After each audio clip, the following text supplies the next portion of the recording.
Lord Kelgar, I leave you in command of this force. I must leave to write a letter of great importance. Roses are red, and violets are blue. Now that's too cheesy. Roses are red. My armor is blue. My dear Vrain, I miss you. I miss the times we spent together, through all the nights and cold weather. I have finally decided to share with you my favorite podcast, Chaos Divided, with the two hosts, Blushing Noise Marine and Nurgushna. And I sincerely hope that you take a listen. Sincerely yours, Bobby G, XOXO, smiley face, big heart. Yes, XOXO, XOXO.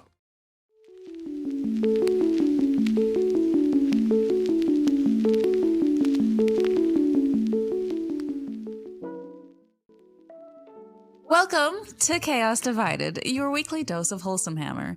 If you're a fan of what we do, we hope you'll subscribe and follow us along. And if you'd like to support us directly, you can find us on patreon.com/Chaos Divided 40K. This week, we're getting snug as a bug in a rug and looking at love in the grimdark future. Oh. And how does that look in the grim dark future? It's rather dirty. It It involves null oil. It involves a lot in a hot tub. A lot of bad stuff. It's whatever you want, right? Literally whatever you want. Except Amara, you don't even want to know what's going on there. what about just like the sweet, comfy, cozy love next to a fireplace? Can we have that? Yeah, I'm sure that happens like sometimes on some agri world somewhere. You have like, Yeah, a like couple gets together, the builds regular a homestead, people. and then someone that doesn't even know what a marine is. Yeah, and then like some bloodletters show up and murder them all. Is that like guaranteed? That tracks, yes. Yeah, pretty likely. You can't have that pristine of a world for that long. Oh, You're in a universe where there's war on such a massive scale that a lot of other genres can't comprehend how massive it is. Like, think of all the factions, think of the planets. Like, planets are just destroyed on a whim, like day by day by day by day. So romance is very probably hot and really short. hot. Speaking of hot, let's get into the quote. This week's quote is, I haven't read this yet, so if I make a mistake, it's on me. I'm sure most of the men in the galaxy are familiar with the sinking feeling that accompanies the words, "Do you think you could do me a little favor, darling?"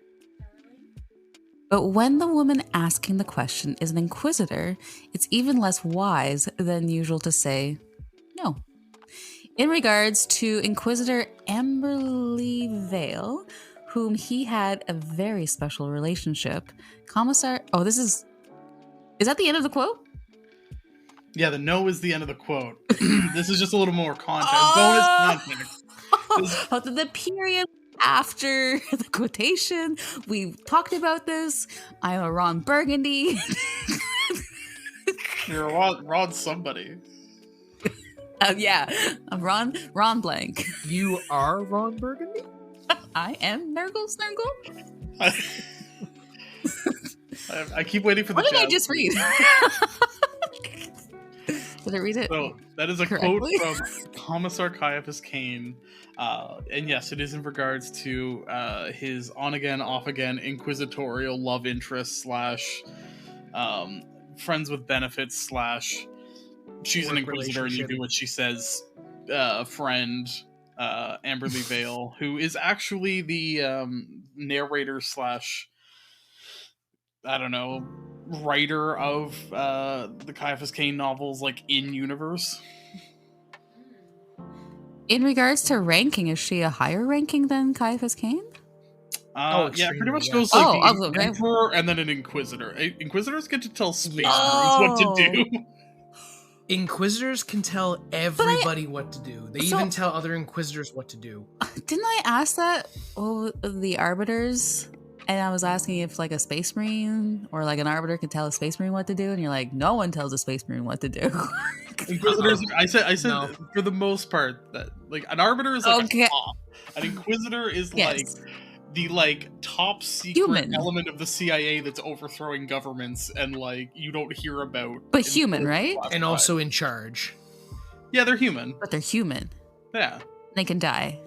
Well, I mean, they're not all human. There's like it depends. Like this, there's the faction that looks after the Xenos thing, the Ordo Xenos, and they actually have aliens in their factions, which is one of the biggest reasons why the other Inquisitors have a problem with them. Yeah, they'll hire Eldar, they'll hire Kroot, they'll hire other weird races we've never seen before. I think there's been some Tau in working with the Ordo Xenos too. Yep, absolutely have been. So yeah, I guess tell them what to do is not. They would be like on a similar, like a chapter master or like a company captain would be on a similar footing to like an Inquisitor. So like, yeah, your rank and file Space Marine probably has to listen to an Inquisitor, but like Marnius Calgar does not, and like Rabute Gulliman does not listen to the Inquisition because like it's more like. Yeah, like if it comes to like say Marnius Calgar, it's more of like they're kind of both on the same footing, but it's not advisable that he doesn't listen to them because like in any circumstance, if anybody says no to an Inquisitor, they can just go, all right, well, you're a traitor. Yeah. And that's it. Like sign, document, done, you're a traitor, excommunicate traitors, and that's it.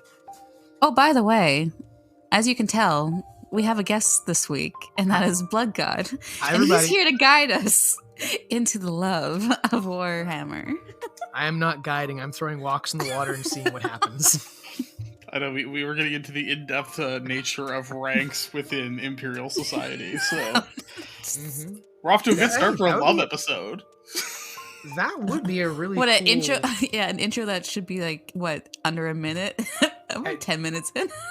Hey, listen, I'm just saying, like, put a pin in that. That'd be a good episode to do later on down the road, like talking about different ranks and files and stuff in the 40k universe, because every faction has them, and like people probably want to know what are they. So let's just put a little pin in that for another day. That sounds great. Park that idea. Do they want to know? In the parking lot. But we should probably get back to what we're here to talk about today, which is couples, romance, and love in the Warhammer 40k universe and the amount or lack thereof.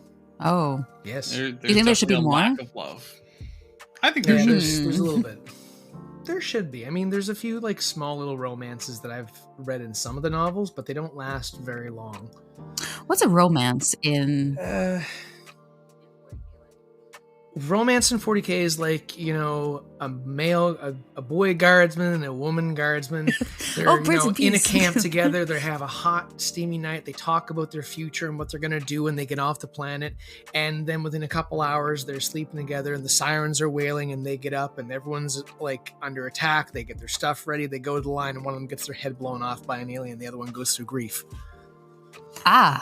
Yeah, majority of the time, it seems like, at least this is just from my own experiences, but the few romances I have read in the Warhammer 40k universe for the 40k novels and some of the short stories, it's very quick. It doesn't go into a lot of detail, and generally, yeah, somebody dies really quickly. Like, if I remember correctly, there's a story where Eisenhorn, he is with a bunch of his Inquisitors that he's working with, and he actually is showing favor to one of the girls in his retinue, and he's talking about how lovely she is, how sweet she is. They spent a night together, and his future with her, and then 3 seconds later, she gets shot in the head right beside him. He's like, well, damn. And just moves on. Next.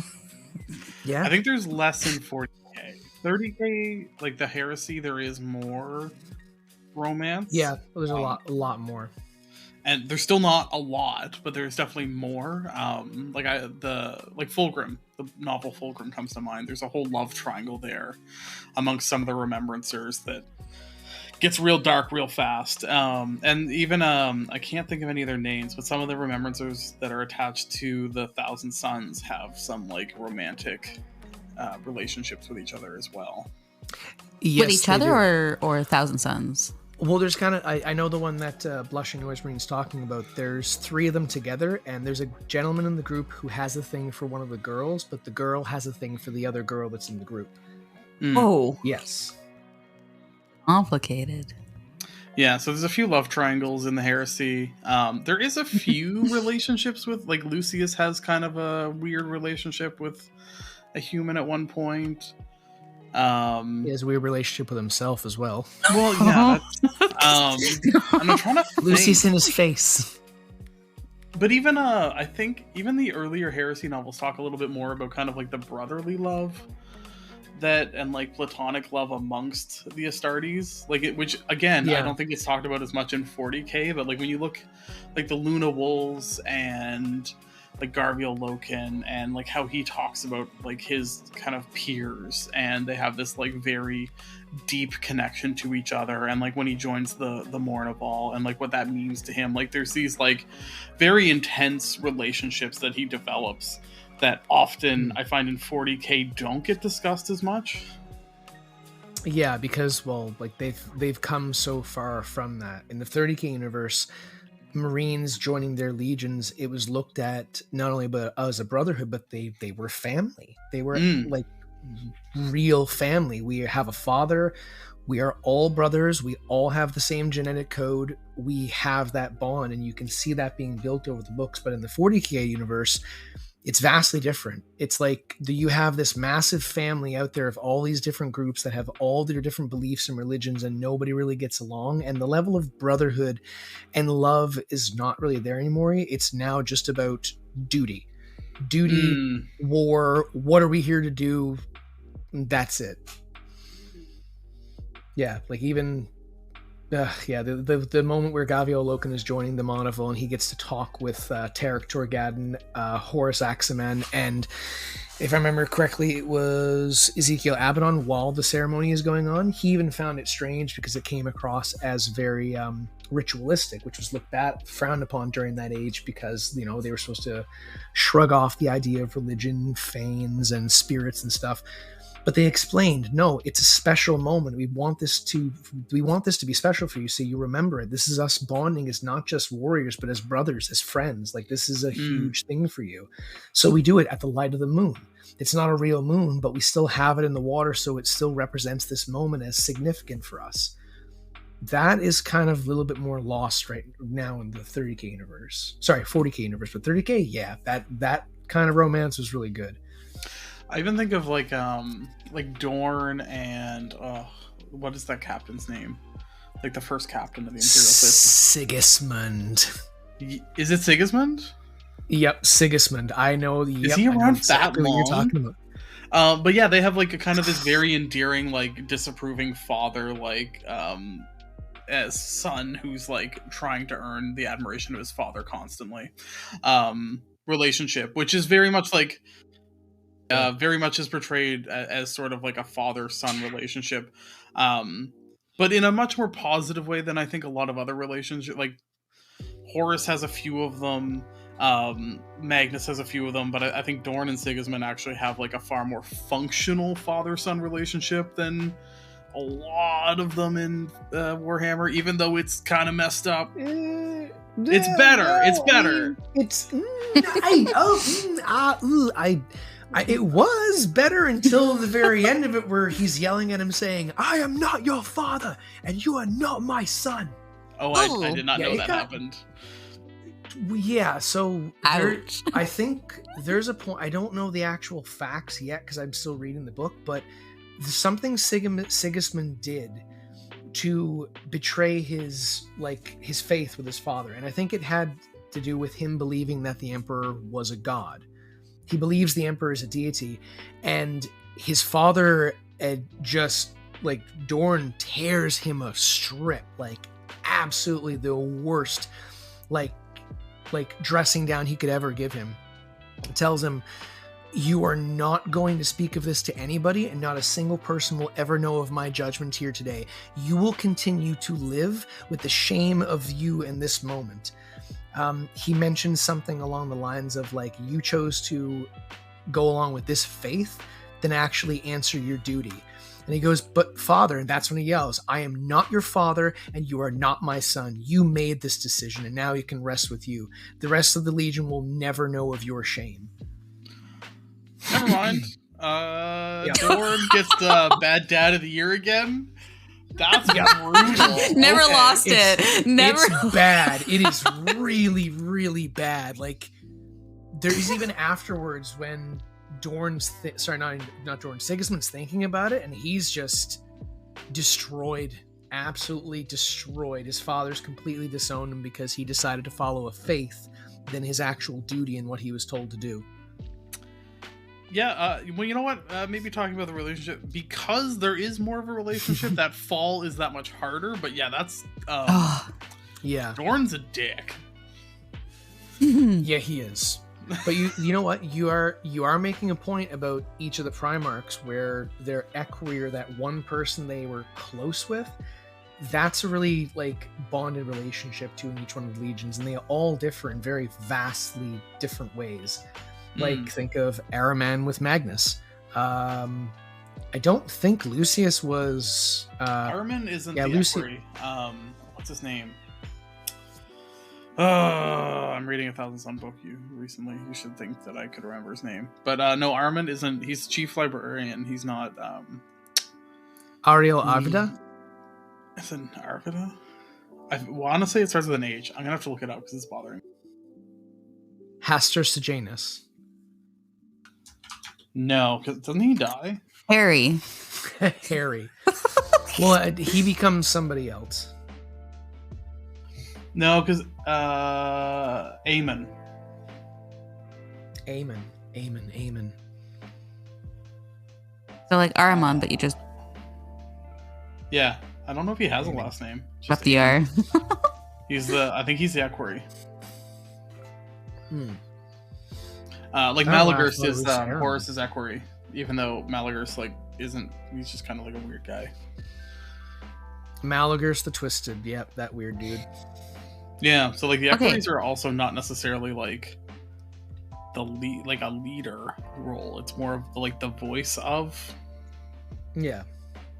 It's the one person that the Primarch could sit down and talk to on a level playing field and like have rank and everything else put aside and level with them and like, yo, this is what I'm thinking. Like, what do you think of it? Okay, I'm taking this conversation from first base to second base. Ooh. Okay, there's not a lot. With the second base, there's not a lot. I don't want to know about the pals. I want to know about the relationship, the love connection. It's hard. It is hard, and you know, I think that's one of the issues. I give you 3 weeks to study. And the only thing you know what I found? I found memes, I found funny stories and theories. Okay, let's talk about I think the most Lives famous Kane one. and Everly Vale are probably one of the most significant relationships. And at best, talking about second base, all that it's ever happens is something is implied that they sleep together. That is the closest you get. Implied. It is heavily like implied. what's an implication? Like how do they how do they imply it? I think there's maybe literally a few moments where like she shows up and then like there's a time jump is like kind of the level of implication here of like They it'll both be blacked like out? she shows up and then it's the next morning is like kind of and then like Kane's in a Oh, good she mood. she didn't leave. Yeah, she stayed over. Yeah, that's I mean, like the one that I can think of, like the only other actual real romance in the 40k universe, and you could, 30k universe, and you could call it real, was John Grammaticus was having a relationship with a woman that was on a planet that the Alpha Legion was working on, and he had been having this relationship with her for quite some time, and he was falling in love with her. He cared about her. He bought her jewelry, and he was talking to her about what kind of future they would have. She gets taken away. Thought she was dead. He's doing everything he can to work with the Alpha Legion and this other group to find her and bring her back. When he finally gets her and hugs her and is like in a moment of like, I found you, like we can, like I can help you. She's this gibbering mess in a cell that the Alpha Legion had been keeping her in after interrogating her. And he breaks down, gets mad at them. And then finally she looks at him, breaks for a moment and goes, I'm sorry. She lifts up her sleeve and she has the symbol of the Alpha Legion on her arm. So this romance was only in his mind, and she was actually working for the Alpha Legion. Ultimate betrayal. Yeah. Sorry, Snorkel. One from second base back to the not even dugout. first. Like you're still in the dugout. Can we just say for a second though that John Grammaticus and Old Person are like two absolutely fabulous characters? They really are. I love The Old them. Person? No, his name That's is the Old other. Yeah, Old Person. Yeah, he's old. Old Person? He's Old Person. Old Yeah, person. That is the best Warhammer name. He's an Eternal. He's Old Person. Like spelt like old person? It's like OLPERRSSOHN or something. Like Grey Poupon, but old person? Yeah, he's Old Person. And then John Grammaticus is all like the two of them are just like if you pick up a book and you read either of those names in it, you're gonna have a good time. Yeah. You know why, Nurgle Snurgle? No. They're perpetuals. Oh. Yeah. They can't die. They're immortals, just like Vulcan, just like the Emperor, just like Lucara Freyti. There's a list of people who are all technically immortal in the Warhammer universe. And Do they both know it about each other? yeah, they do now. Like there's a bit of a series that you listen to where one of them finds out and the other guy goes and finds him and he's like, "Come on, all, you know what has to be done. We have a job to do." And he's going out to find other people that are the exact same thing. Can you imagine playing like a game with a perpetual where you're just like, okay, first one to die loses. Your friend and then you gets just a come rock back to up life. against you. Yeah. Yeah. He always wins for some reason. No, and I think actually John Grammaticus is younger. Old Person is Yes. like I think he has like memories of like our time. Like he goes back quite because he's the one who says like okay and things like that, and everyone like looks at him weird whenever he says it. But yeah, so he's like 40,000 years old and just bombing around doing whatever he wants. It's like that old vampire, just like, kill me. Just kill me. Yeah, you know what though? He just kind of like keeps trying to just like live his best life. I don't know. They're both kind of like interesting in their own way. How do you live 40,000 lives? Like, well, I guess you're not. Maybe You know, day by day, Kaylee. Day by day. day by day. Day by day by day. Okay, let's go from second base into third. Jeez. Obviously, that's going to be the memes. I mean, you know what? Let's talk about a relationship, Malkador and the Emperor. That's a interesting, like, weird sexless marriage of a relationship right there. Oh. Who apparently Malkador is also a perpetual. Well, he was. Yeah, was. He died? He got dusted. Yeah. Oh, you can't come back from that? Yeah, so there's a thing about being a perpetual. When your entire essence is just destroyed, there's not much coming back from that, which is one of the theories why Vulcan is actually dead, because he jumped into that reactor with the beast and they both exploded. So there's some theories out there that Vulcan could be dead. And Malkador the Sigillite, he took up the throne when the Emperor went to go kill Horus, and all that energy and all that power going through a regular human, even he couldn't handle it. Oh, he did it to himself. He had to. Oh. Yeah, Horus dropped the shields on the Spirit of Vengeance, and it was the one opportunity that the Emperor had to teleport aboard the ship and end this war immediately, so that's what he was going to do, but he couldn't leave the throne because he was sitting on the throne stopping the demons from coming through the webway. So Malkador said, "You go do that, I will take care of this." And as Malkador sat on that throne, it killed him. But in the end, when it killed him and the Emperor got sat there, he said from now on, he will no longer be known as Malkador the Sigillite. He will be known as Malkador the Hero.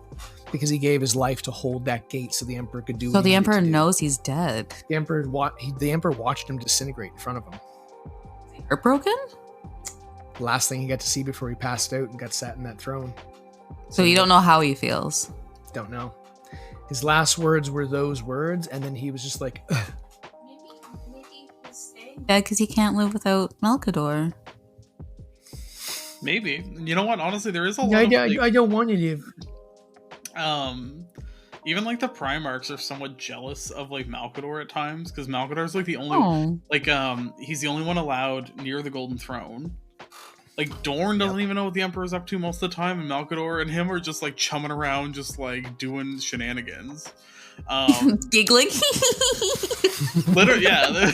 Like they're just like they're psychic, just like oh. Look at these chuds. Yeah, look at them. We They're told so them not funny. to do psychic. Yeah, like well, I think even Lorgar made that comment to him when he backhanded him across the freaking, like, what was it, 30 feet of space, and made the comment about, like, you're closer to our father than anybody else, and you're a worthless worm. Whoa. Yeah. Oh, he was mad. This was when, like, the Emperor had just destroyed Monarchia, and Rabute's there, the Ultramarines are there, but Malkador's the one that shows up and is the one to tell him why this is happening. He just goes, smack.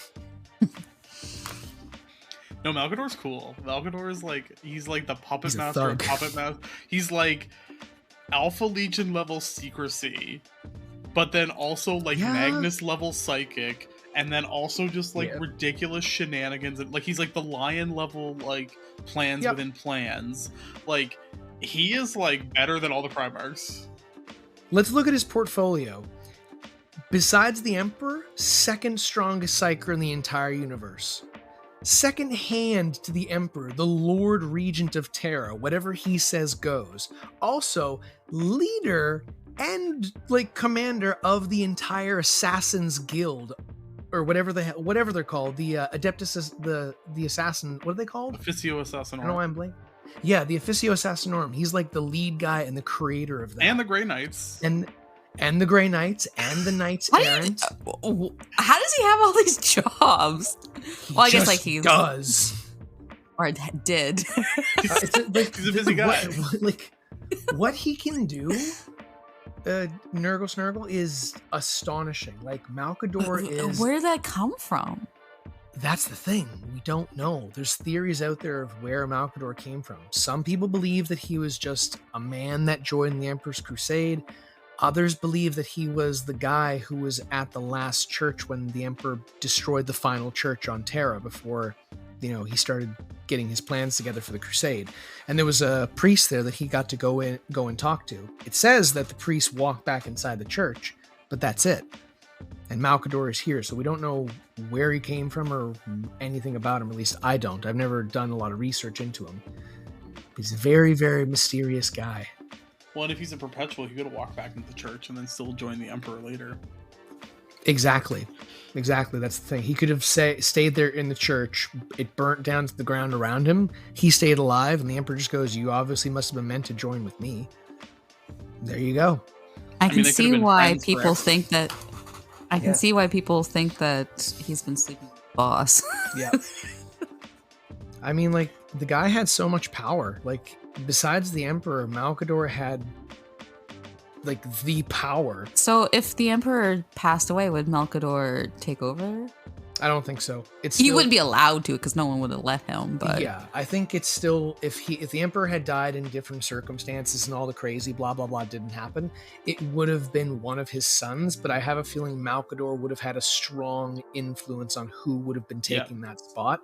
I have a strong feeling Malkador would have campaigned for Sanguinius. Sanguinius would have made the most sense. Well, and I think, we also don't know how long Malkador and the Emperor knew each other. Like, they could have known each True. other for thousands upon thousands of years. And I think that's part of, like, even some of the Primarchs kind of mention that, like, Malkador is the only one who also knows the Emperor. So as far as, like, and relationship... they were I think- brothers, twins. I don't know if they were brothers. No. Oh, like if they were created together. I don't know. I'm just, Now that for sure is known. They weren't created together because the earliest memory of the Emperor was him starting to get his memories back from what he was. He was able to read the thoughts of people around him, which is why he was able to read the thoughts of his uncle who murdered his father. And he went to his uncle's house and killed his uncle because in the Emperor's mind as a young boy, he thought, this is right, this is just. You took someone else's life, therefore your life deserves to be taken as well. And then he went down his own path for several years until everything started to click back and he remembered, oh, I'm all those souls combined into one being. I have a job to do. Like puberty almost. Spiritual puberty. Really getting into the birds and the bees on this episode. Right? Definitely. Can we talk about the elephant in the room though? Who's Comes the to elephant? relationships. Sure. Rabute and Vrain. Yes. Oh. And why? Okay, where does that come from? And why is it such a meme? Do you really want to know? I want to know. Do you really want to know why Yes. there's like memes out there of her lying in bed or them having cups of coffee or having breakfast or there's something like her wearing a shirt saying "I'm with idiot."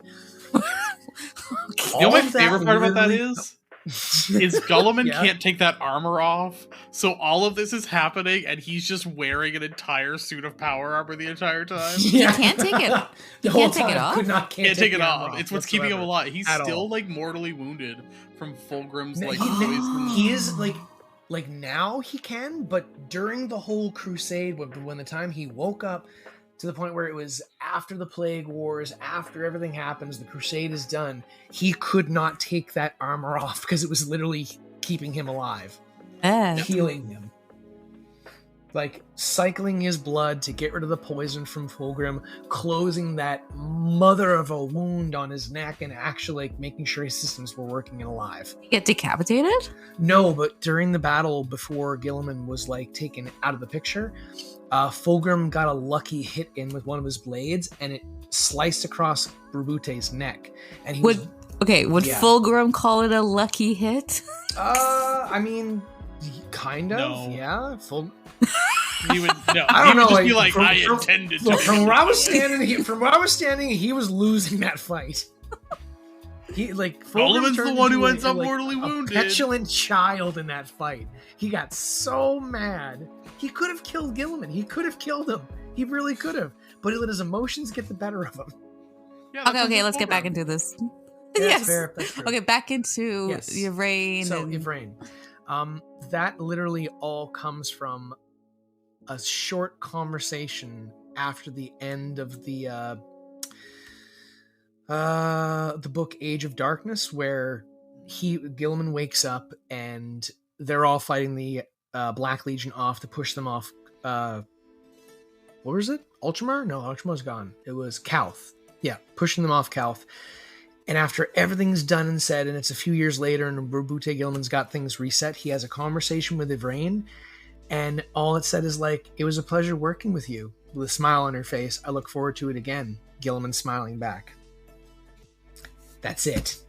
The smile started That's this meme. it. The smile, the look, the little moment of tension right there. That's it. That exploded into a world of memes. Wow.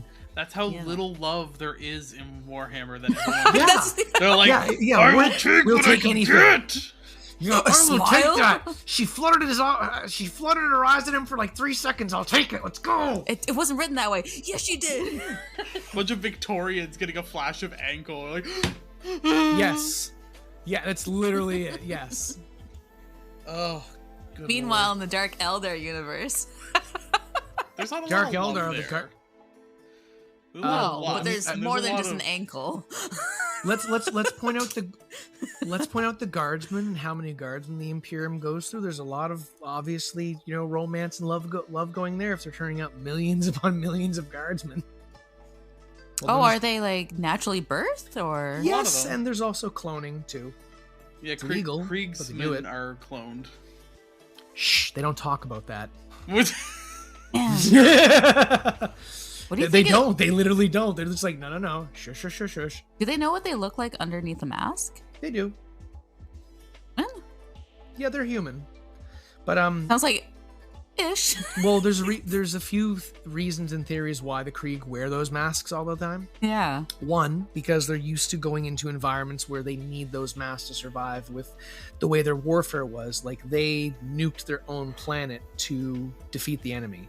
So they wear those masks in preparation for that kind of warfare. Two, they love it. But three is they're cloned, so they're hiding their faces. The same face. Are they like Alpha Legion? No, they're not like Alpha Legion, but Krieg turns out an astonishing amount of guardsmen. Like, I'm going to mess the numbers up here, but if I remember correctly, the general size regiments that a planet can put out in the time needed to put them into action, they can usually put out a single regiment, which in I want to say is about 1,000 people.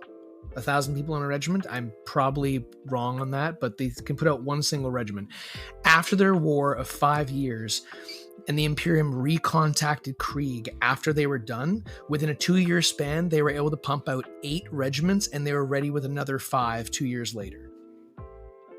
Oh, I see. It's a lot of people. That's a lot of people. Adults. In a very short amount of time. Like the Imperium was the Imperium was impressed, like beyond impressed. Oh, they didn't even question it. They're like, "Huh, good job." Well, yeah. Like, don't care how you came with this result. The Imperium is just like the tax man. As long as you pay the tax man, he leaves you alone, doesn't ask any questions. Don't care where this money came from. They're like this. Okay, wait a minute. So you had an insurrection. You had the insurrection turned into a civil war. For the Civil War, you found a bunker with nuclear warheads buried under the planet. You launched those nuclear warheads and hit your own planet to kill the insurrectionists. And then you all donned your gear and fought another 5-year war on a nuclear radiated planet to take it back for the Imperium. And then 2 years later, still pumped out 5 still regiments. Populated. Yeah, no questions asked.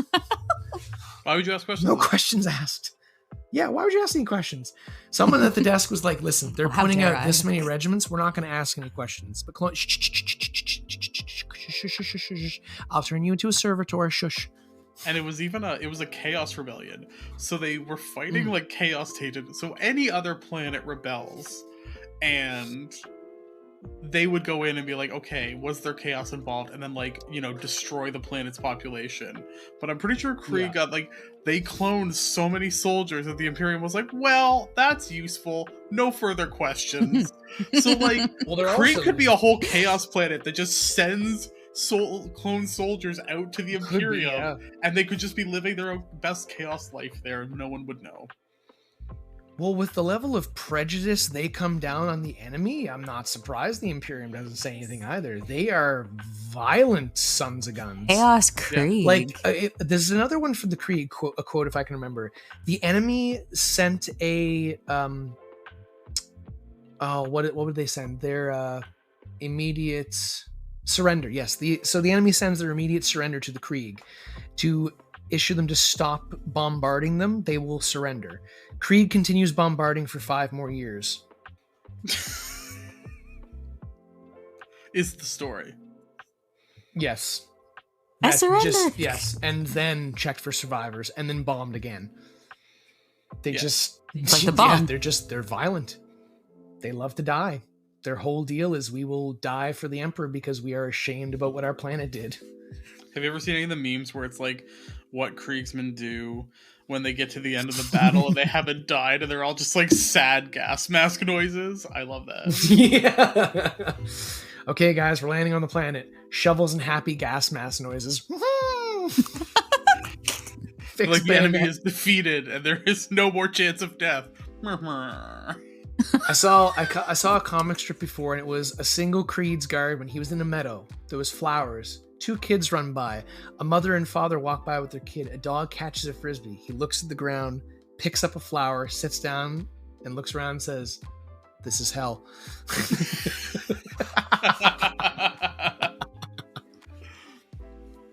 So Krieg, you know what? Talking about getting back to love, what a Krieg wants is a trench that he digs out with his shovel, and then just brutal, unending, grinding attrition warfare.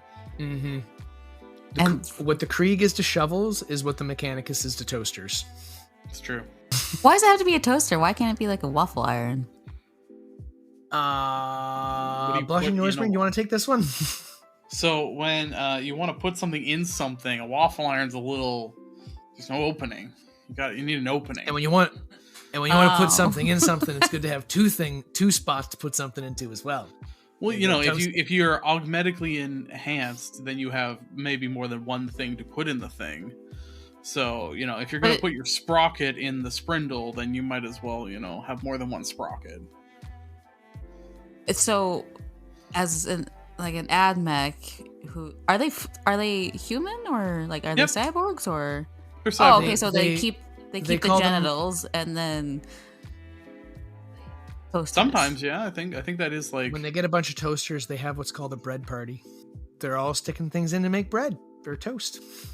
that you're I they're don't not know, I'm immortal. trying. Look, You need to make new priests.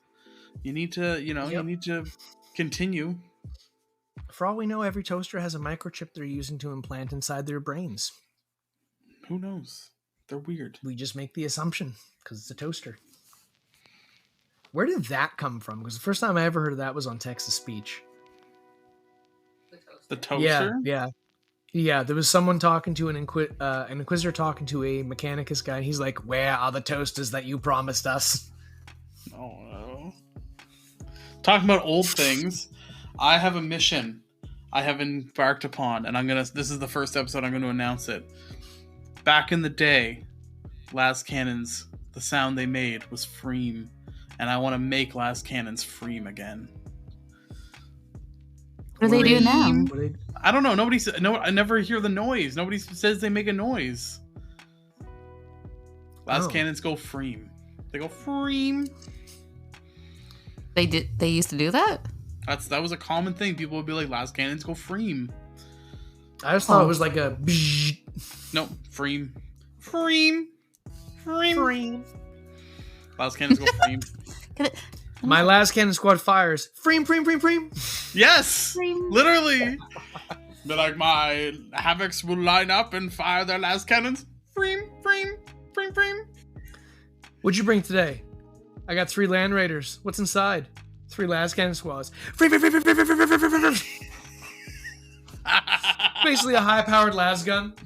Supercharged. Right? Our last Freem. our last cannons free or free to use? They could be. For the if your donation of $2 can make a Havoc have a las cannon today. Nobody cares. You gotta keep the silence. Even the Havocs are like, I want an auto cannon or a chain gun. I don't want no las cannon. I want to feel those bullets. Speaking of playing and the love for the game, right? The love of the game.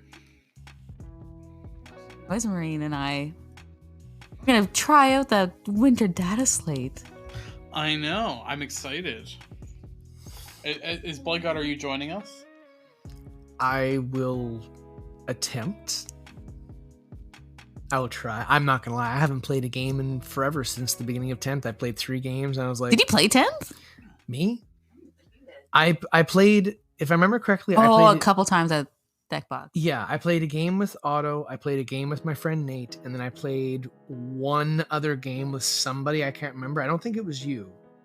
I think it was somebody else, and I don't know. I just wasn't meshing the way I felt it should. Well, we'll look into it. You don't need to know what. All you need to do I just want is to roll some dice. no. All you need to know is not to take World Eaters.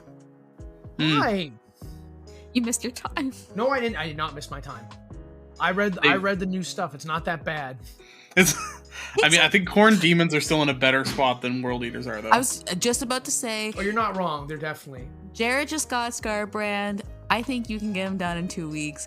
Put him on the field. I think so too. And all my demons of corn are painted, so I think I will just run pure corn demons. So, are you using your blood crushers? Yes. Yes, I am using my blood crushers. Okay. All 10 of them. Then I'll go. You have 10 Okay. blood crushers. Just putting it out there, everybody. I got 10 blood crushers. Stay out of my way.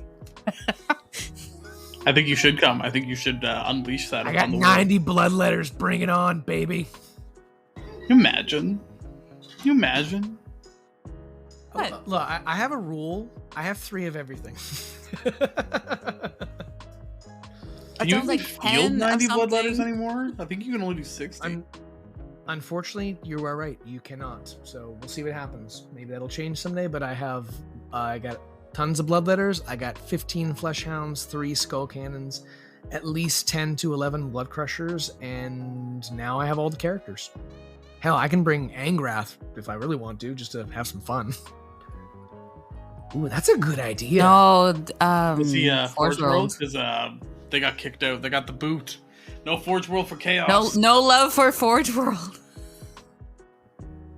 The look of devastation on your face right now. This is not love. This is a heartbreak. This is a The lovely listeners can't see my face right now, but I am seething. This is outrageous.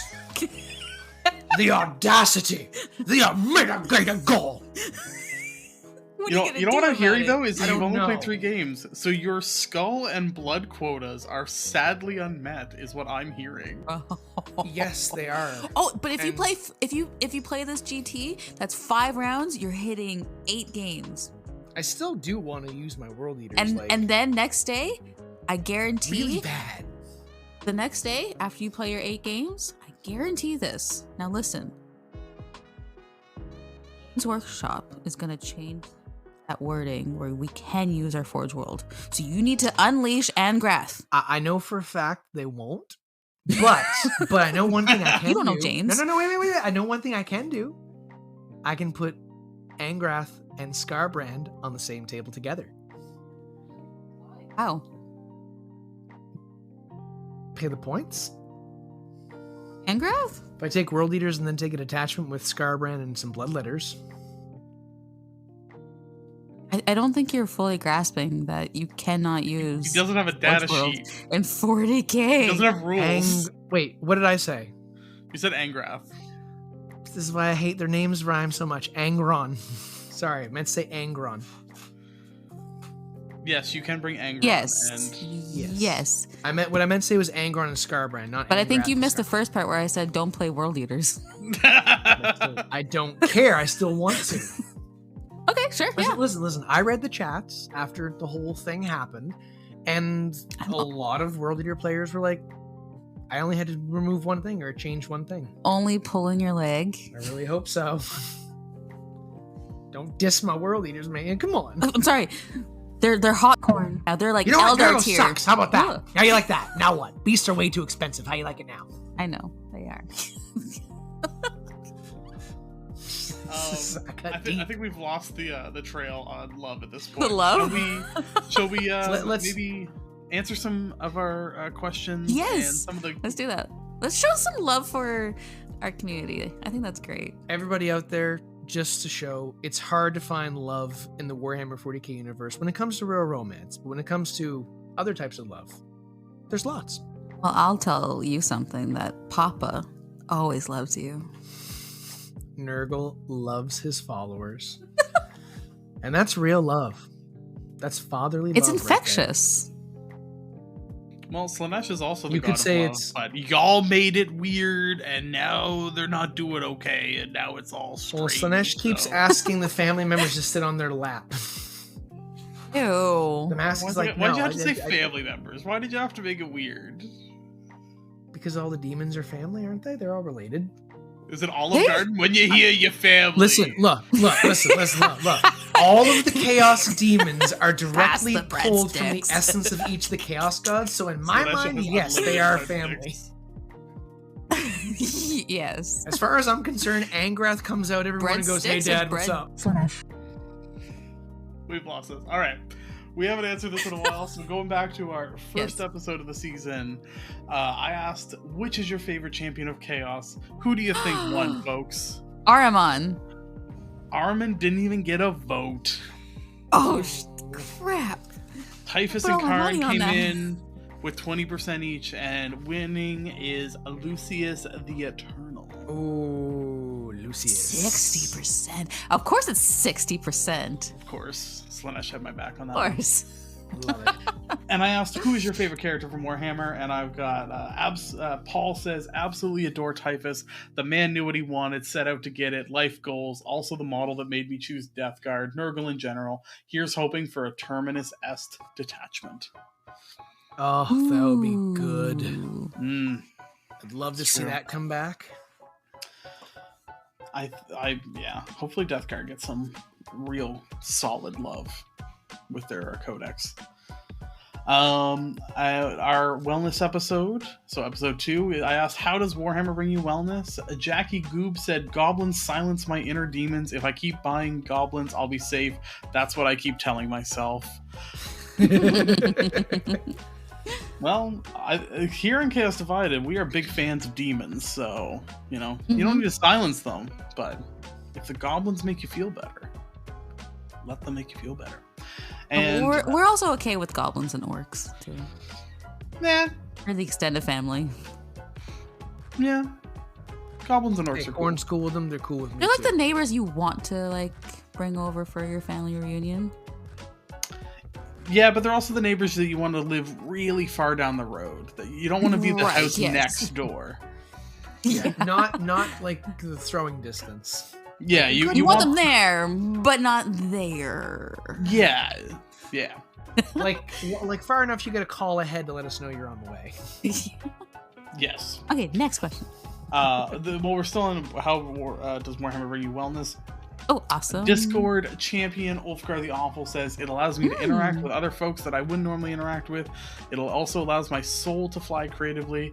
It lets me connect on another level. Art is life. Beautiful. Beautiful. Oh, perfectly put. I asked, what would you ask JT? Nobody answered, so nobody would ask JT anything. Sorry, JT. No, not because of that. It's because we've probably answered a lot of questions during that podcast. That's true. Doesn't mean I still wouldn't have a lot of questions. Everyone's like, you've answered all my questions. I need nothing else from now on. For the list building episode, I asked, how do you feel about list building in 10th edition? Jay Liot said, I love that you can take whatever, but there's such joy to be found in customizing a character or unit the 10th just doesn't bring. I remember old Tau with Black Sun filters, and it's what made me love them. You don't know how happy it made me to see Black Sun filters on here, so that's a Chef's Kiss reference. And I agree. I played my first game of Old World this week, and absolutely pimping out some Chaos Lords was actually pretty exciting. Snurgle, how do you feel about list building? You should listen to the podcast. Walked right into it.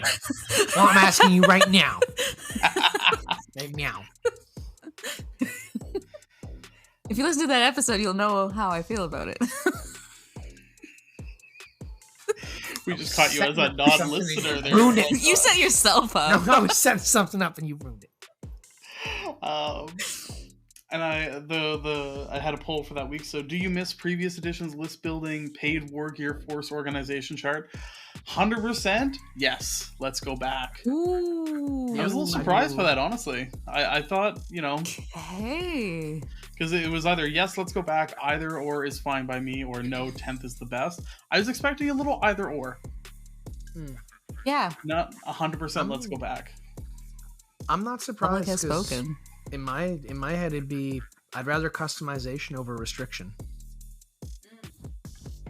But then the customization comes into, oh, it's not balanced, or it's too confusing. There's no or... such thing as balanced. Thank you. There's no such thing. It's true. And speaking of balance, we've already had a few responses from our balance data slate episode. So, will the balance changes encourage you to get in more games? We've got 2/3 saying yes and 1/3 saying no. Was that you, Jared, at the no? No, I don't know. I haven't played. I don't know. I was somewhat sad when World Eaters got hit, but then again, everybody got hit. I didn't get hit. I dodged it by not playing the meta. I got a home run. You did get a home run. I went to home base with this. Did you go to play on tabletop and somebody at Games Workshop watched that episode and they're just like, wow, there's a lot of cool Nurgle models. Maybe we should give them some good rules. Oh my god, you're probably not wrong. You're like, there's a lot of Nurgle. Okay, we need to change things. Let's lower the price on all the Nurgle stuff. We made a mistake. They're like, wait, Nurgle's kind of cool, maybe. Maybe we should, like, make them viable? Yeah. If you want to make something not viable, do it to Zinch. You're welcome, Nurgle fans. Hero of the community, Nurgle. So Nurgle, can you take all my corn models to tabletop mini wargaming next time and just, emphasize those? I thought you were coming with us to mini wargaming. I will try if I can. You have time off. I do have time off that I can take, so I can. Right. We should. It's part of the funny. trip. And I also asked, what did you think about the data slate? And Jay Liot said, GW seems to be incredibly ham-fisted. They give a faction rules, nerfs, and points increases, then wonder why they drop so much. It's just weird when some struggling get the goods and others don't. So, well, Nurgle got the goods, that's for sure. But definitely agree. There were some factions that did not. Go and play on tabletop and show off your army. Just casually go and play. Email James. Thanks, James. I feel like I told you I emailed him. I feel like GW just goes into a back room and go, what do we have a lot of? All right, change the rules on that. You know what? I don't even know if but that's look true at Blood anymore because Crushers. you're so behind. They look at what? Blood Crushers came down in points, and you can't get them in stock. That's why you got the Shock Pikachu face, that you have 10 of them. Well, yeah, because now they don't sell them in packages of 3. You can only buy them in packages of 6. Yeah, that's right. Yeah, that's why. I thought you were going to say 1, but... Used to only be able to buy them one at a time. $30 a pop. Ew. All metal. I still have one. It's my favorite brick. That would be a brick. It is. It's the heaviest thing I have. Like, when it comes to models, heaviest thing. I have a few old metal models, and nothing is that brick-like. That's Blood Crushers are pretty solid. You could kill someone with one of those, actually. Oh yeah, you just go to a tournament and bring a sock with you. What's a sock for? Don't worry about it. Roll low. Damn. Like, oh, did you say that unit had lethal hits? I don't think it does. Start twirling the Will when I'm done. Yeah. Do you want to say that again? So this is called Brass Stampede. You just smash their models. You're just like, no. Well, on that very pleasant note, shall we wrap it up? Any last thoughts? It was we got there. I didn't know if we were gonna get there, but we got there. I don't think we got there the way any of us thought we were gonna get there. Yeah. I don't know if we could do another one next year because there apparently isn't that much love in Warhammer. We'll take the few shavings from the bottom of the barrel that was this episode and recycle them. It was pretty bottom barrel. I think we had fun though. I like it. It was very fun. So happy Valentine's Day from our hearts to your heart. Happy Valentine's Day, everybody. I'm not a Valentine's Day person, but have fun, I guess, kids. Neither was I, but like, you know. Classic Slanesh. Have fun, kids. I too. Have fun, you little monsters. Corn. Let your hearts be with you and keep the blood flowing. Ugh. Yeah, what would be a corn Valentine card? I think that would be it. Bleeding heart. Like a literal bleeding heart. Yeah. Thousands or Zinch would be I was thinking of you. And then I thought again. The fates have conspired to bring us together. Yeah. Serendipitous.